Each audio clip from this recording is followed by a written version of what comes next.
All right, so we're gonna measure my my stump today for the first stage of my prosthetic, the socket, which mobility prosthetics, they 3D print. So we're gonna scan it and everything. We're gonna get it all figured out. Here we go. Measure again.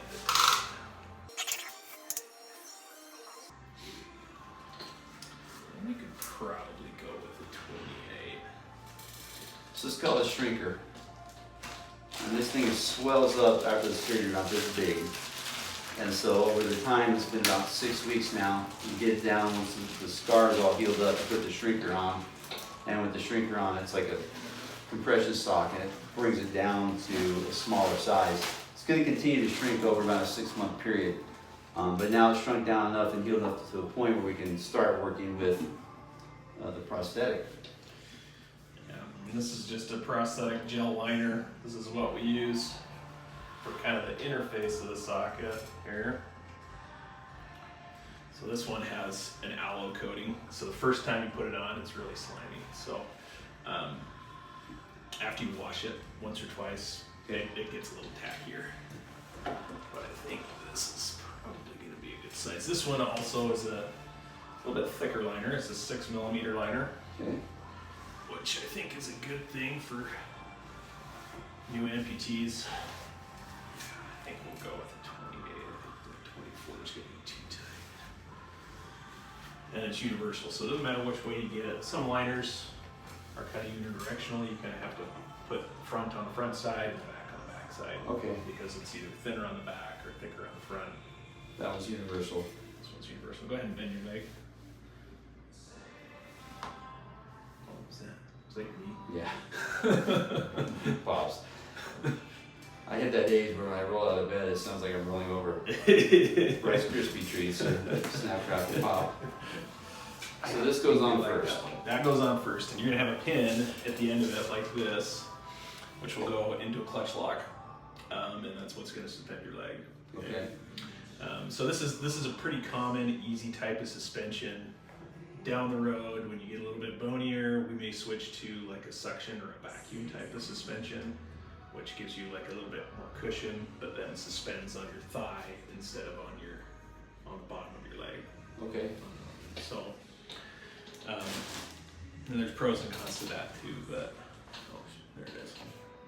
All right, and then the scan will just take a little bit of time. Okay. What I want you to do is kind of scoot to the edge of your chair like that, lean back. Okay, and you're going to stick your leg up just like that, hold it nice and still.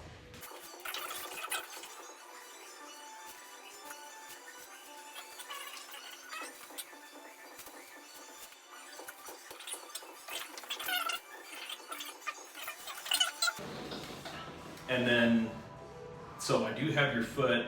I think I still need a foot shell, but if I don't have one, I could probably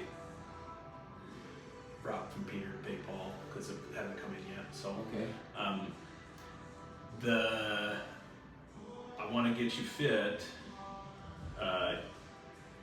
Probably Friday.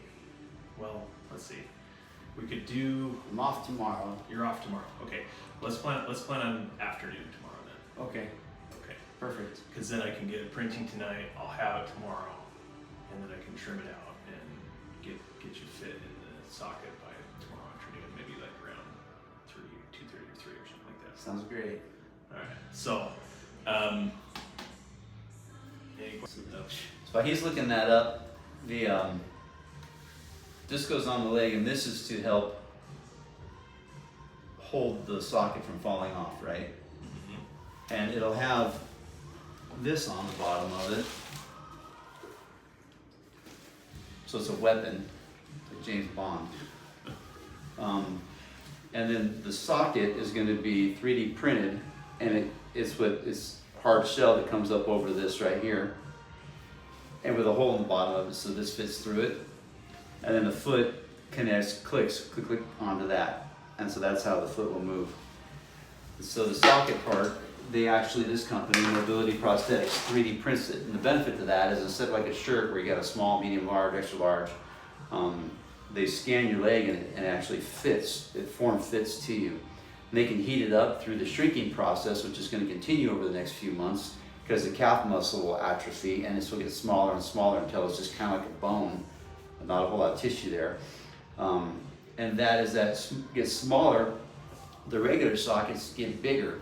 And then amputees are stuck having to put foam pads in there or extra socks or different things, cushions to keep it from rubbing their skin funny.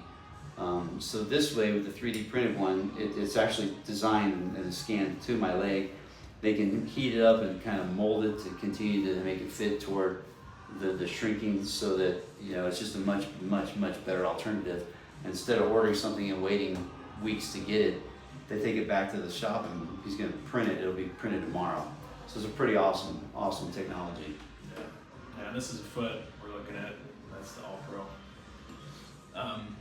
So yeah, this one has a C-spring, so it's got a lot of energy return. And you put a foot shell over the bottom of this, so it'll look like a foot. They also have like a Pro cover, which is just like this black foot that you put on that splits apart. So it's got that leaf spring looking thing. So I literally can't change my name to Hopper.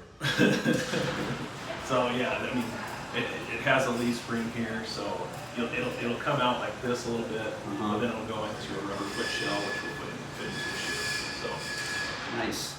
Same. All right, thanks for tuning in with me, guys. That was Mobility Prosthetics that came to my work and scanned my stump so that they can 3D print the socket that goes on there. And my foot, as you heard him say, is already in. So it's been a long 6 weeks, but it's gone by quick. I can't believe I'm already here. And tomorrow I get to start my life with my first prosthetic, my temporary one, and get started. And so it's exciting. Thanks for joining me on the journey. It's been a trial, that's for sure, but what in life isn't, I guess. It's been as big a trial, if not bigger, for the poor people behind the scenes, like my wife, who, we don't talk about. People don't get the people behind the scenes, the family members who have to deal with it, don't get the credit they deserve either for what a struggle it is for them. She's, our whole life has changed in many ways, and she's had to deal with that. And everybody only focuses on, Mio, look at Jim, he's lost his leg and all this stuff. Not realizing that it's our life and it's compromising her as much as anything. And so she hasn't had as great a support system as I have had with all of you and the comments and everybody. But so I just want to let her know how much I appreciate her. And just make sure we always remember that there's always people behind the scenes who are going through it as well, even if they're not on camera, lugging me in and out of the house and the wheelchair and the whole bit. So hopefully we're moving forward and that's kind of over. And I'll get more videos coming back at you here shortly with learning to walk with my new leaf spring.